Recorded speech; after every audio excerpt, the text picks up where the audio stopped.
It's easy to make money in crypto. It's easy money. The hard part is keeping it. And you know how to keep it. This is because the crypto market is basically designed to tempt and trick you into making mistakes that can turn a 100x gain into a 100% loss. That's why today we're going to tell you about the 10 biggest mistakes in crypto and the 10 things you can do instead, so that you walk away with life-changing gains instead of life-questioning losses. So if you hold crypto or are considering it, this is a video you need to watch until the end. Something to note before we begin, I am not a financial advisor, so I can't help you with your bling. This video is educational content, that's our only thing. So please contact a financial advisor if you're trying to make your portfolio go cha-ching. Now, the first crypto mistake to watch out for is picking the wrong exchange. This can be a very costly mistake because fees to deposit, trade, and withdraw fiat or crypto can be extremely high on exchanges. The result is that you can lose tens, sometimes hundreds of dollars just to try and buy the crypto you want. The worst part is when you sign up for an exchange and deposit money only to find out that it doesn't support the crypto you were trying to buy. We know from experience what this is like and just how costly it can be. Never mind all the exchanges that go offline when you need to use them the most. Logically then, what you should do instead is find the crypto exchange that's right for you. But this is of course easier said than done. That's because the biggest exchanges tend to charge the highest fees, the smallest exchanges tend to lack adequate crypto support, and there are literally hundreds to choose from. Fortunately though, the Coin Bureau has no shortage of resources that you can use to figure out which exchange is the right one for you. You can check out our recent video about our top 5 crypto exchanges using the link up there. Now, the second big mistake to watch out for is not taking profit. If you've been in crypto for a while or know someone who has, then you'll know that a very common mistake is round-tripping a crypto, buying it at a low price, watching it go to a high price, and holding it all the way back down. This is a mistake that everyone here at the Coin Bureau has made at some point, and it's a hard one not to make. That's simply because when a crypto starts going vertical, we all get the feeling that it's just going to keep on going higher. Sometimes we buy even more because we're so convinced that it will. The worst part is, every time we got the feeling that a crypto we held was going to keep going up, only that was the time we should have sold, or at least taken profits. Obviously, even taking just a little bit of profit is difficult because of that nagging question that we get: what if it goes up another 5x, 10x, or more? The answer is that it could indeed keep going higher, which is why you should instead ask yourself this question. How much should I sell so that I make some decent gains if it goes to zero, but don't feel too much FOMO if it goes to infinity? Of course, the answer will vary depending on the circumstances. These include how much money you invested, how much that investment is worth now, and what that money is worth to you. If you have a small amount invested, then you probably don't need to take as much profit as you would if you had a large amount invested. This is something you'll need to assess for yourself. You'll know you're on the right track when you don't feel too much FUD or FOMO from taking profits. Managing your emotions is the secret to success in crypto.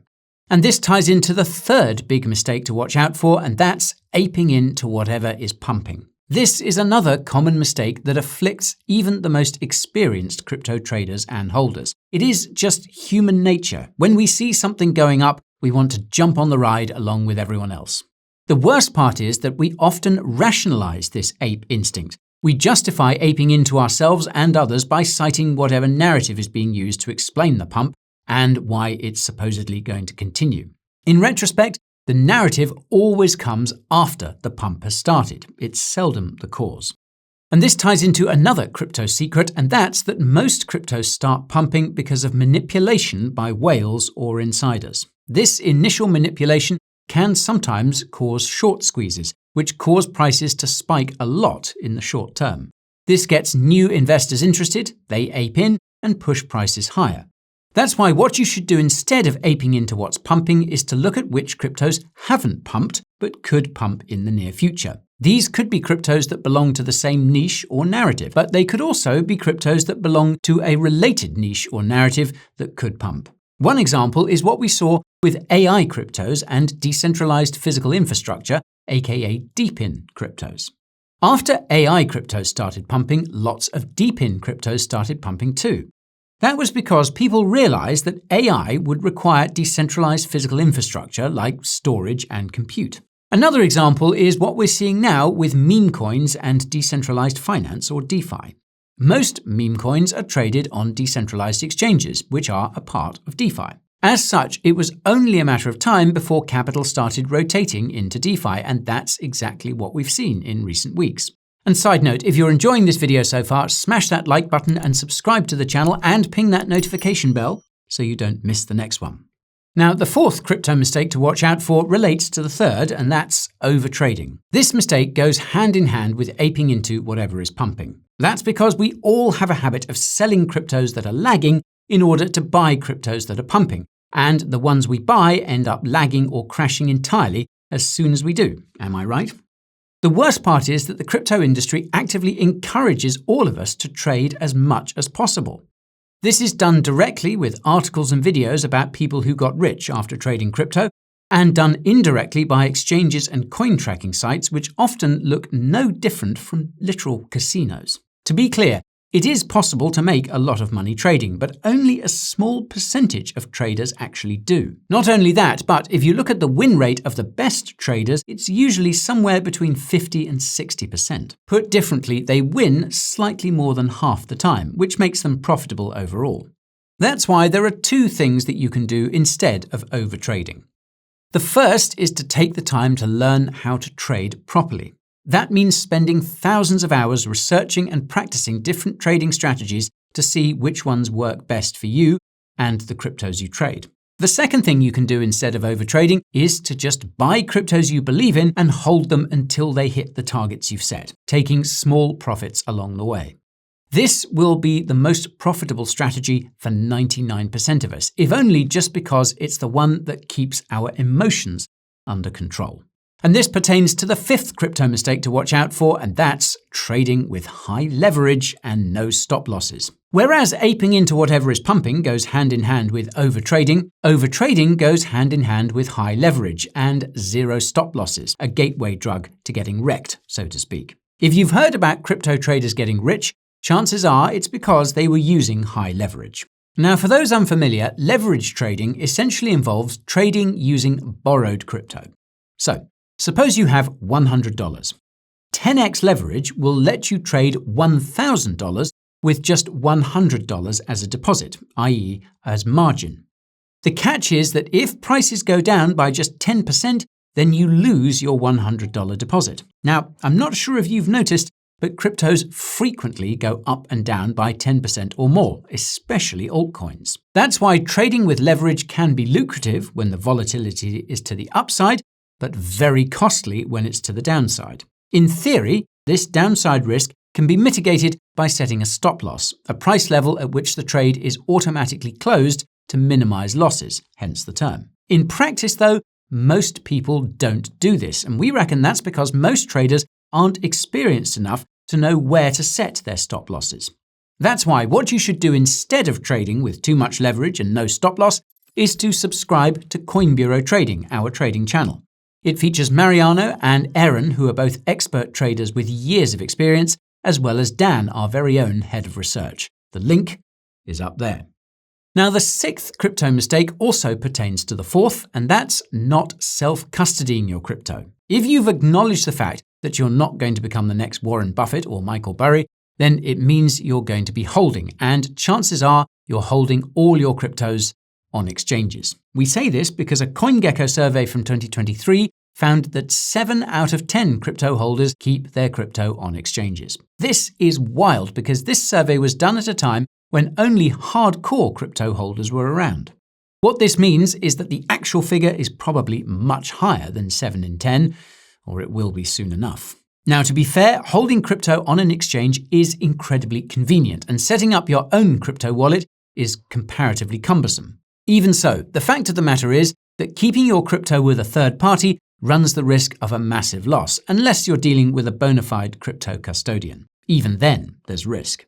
That's why what you should do instead of keeping your crypto on exchanges is to find a wallet that supports the cryptos you hold, ideally a hardware wallet, aka a cold wallet. As with exchanges, this isn't so easy to do as there are lots of wallets out there and not all of them are secure or user-friendly. As you might have guessed though, the Coin Bureau has got you covered there too. We have no shortage of resources to help you find and set up all kinds of crypto wallets, and we'll leave a load of links in the description to that end. There's just one very important thing to note though before you check them out. If you have a newer crypto that doesn't have widespread wallet support, it's best to stick to the official wallets provided by that crypto project. These wallets can almost always be found in the documentation of the project in question or on its website. The last thing you want is to use a third-party wallet where your balance is invisible half the time. Now, the 7th crypto mistake follows from the 6th, and that's not doing your own research and instead blindly following crypto influencers, such as yours truly. Make no mistake, many crypto influencers exist only to promote whichever crypto exchange or crypto project is paying them without disclosing it. To add insult to injury, most crypto influencers put minimal effort into their research, resulting in low-quality crypto education for everyone, including themselves. It is honestly mind-blowing how many just read off the website of the crypto projects they're analyzing. You can easily do that yourself. In case you haven't noticed, we do things a bit differently here at the Coin Bureau. We don't do paid shilling, and we disclose which cryptos we hold when we talk about them. We reckon this is why we've become the biggest crypto YouTube channel over the years. Still, this doesn't change the fact that you should always do your own research and question what crypto influencers are saying, including us. Besides the fact that we don't always get it right, sometimes the information we provide is outdated or irrelevant by the time you get to see it, which can be a problem. Unfortunately, there's not much we can do about that as we don't have the capacity to be on top of every crypto project all the time.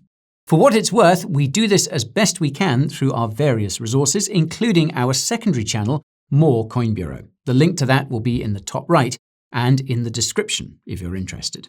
All right, so you've picked the right exchange, you've found some promising cryptos that you're keeping in your hardware wallet, you're periodically taking profits and not making all the other mistakes most crypto holders make. This is where the 8th big crypto mistake comes into play, and that's too much or too little diversification. At first glance, diversification seems futile because crypto is so highly correlated. Upon closer inspection, though, you realize that diversification is possible and that you haven't been doing it, or you've been doing too much of it. At one extreme, this means being entirely allocated to one crypto. At the other extreme, this means being allocated to maybe hundreds of cryptos. Both extremes result in smaller gains relative to the risks involved. Being entirely allocated to just one crypto significantly increases risk, whereas being allocated to hundreds of cryptos will result in significantly lower rewards, just because you won't have the capacity to keep up with them or sell them on time. As with taking profits, the ideal level of diversification depends on the circumstances, but here's one rule of thumb that works for everyone. Make sure you're allocated to cryptos in different niches and narratives, especially those that haven't pumped yet, because they could have the biggest gains. And that's why you should join the Coin Bureau Club. It's where we do reviews of promising small cap altcoins and actively investigate the most promising niches and narratives. We also showcase our personal crypto portfolios along with the cryptos we're considering adding. You can become a member using, of course, the link in the description. Now, the 9th crypto mistake is being unable to change your attitude towards a crypto or the crypto market in general. The scientific term for this is marrying your bags, and it's when you're unable to admit that it's time to change up your holdings. Before you marry your bags, it's common to fall in love with the narrative, which you'll recall tends to come after a crypto has pumped, often because of whales or insider manipulation. Alas, many a crypto holder has succumbed to this siren song and insisted that the sweet narrative means the crypto in question can never crash, and that when it does, it's only time to buy more and keep ignoring all the others. Take meme coins, for instance. For months, many meme coin enthusiasts were insisting that meme coins would continue pumping and altcoins would continue lagging. They gave all sorts of scientific reasons for this, like meme coins being a purer expression of the speculation we find with most altcoins. Naturally, their conclusion was that memes would pump instead of altcoins. Over the last few weeks, though, we've started to see the paradigm shift. Even though a lot of capital is still moving into meme coins, more and more of it is starting to rotate into altcoins. Consider that this is exactly what happened in the previous cycle. Dogecoin traders were rotating their gains into altcoins. Suddenly, all the new meme coins that were supposed to be the next Pepe have collapsed and flatlined. In the coming months, we're going to see the same thing happen with other narratives, and eventually we'll see the same thing happen with the entire crypto market itself. That's why, instead of falling in love with narratives and marrying your bags, you should think about how you're going to adjust your positions as the crypto market evolves, and when you're going to take most of your profits. We promise that your bags will still be there tomorrow, and history suggests you'll be able to buy them back lower in the bear market. And this brings me to the final crypto mistake to watch out for, and that's not taking care of your mental and physical health. Newsflash, the two are intertwined. If you're not sleeping enough, not eating well, and not exercising and not keeping a schedule, it will do damage to you both physically and mentally. In case you missed it, managing your emotions is the secret to success in crypto. The only way you'll be able to do this consistently is to get enough sleep, eat well, exercise daily, keep a schedule, and spend time with friends and family instead of CoinMarketCap and CoinGecko. You folks know who you are. After all, those crypto gains aren't going to be worth much if you end up spending most of them fixing the mental and physical issues you picked up along the way. They're also not going to feel as sweet if you have nobody to celebrate and share those gains with. Just don't go too crazy with the spending, because you're going to need some dry powder when the next crypto bull market inevitably comes around. Remember that life is a marathon, not a sprint. This applies to your mental health, your physical health, and your financial health too. So take care of all three and pace yourself. If you do it properly, you will make life-changing gains, have life-changing experiences, and might even change the lives of others. So don't go making any of those mistakes, folks, and don't forget that you can see our portfolio video here and our top exchanges video here. See you again soon.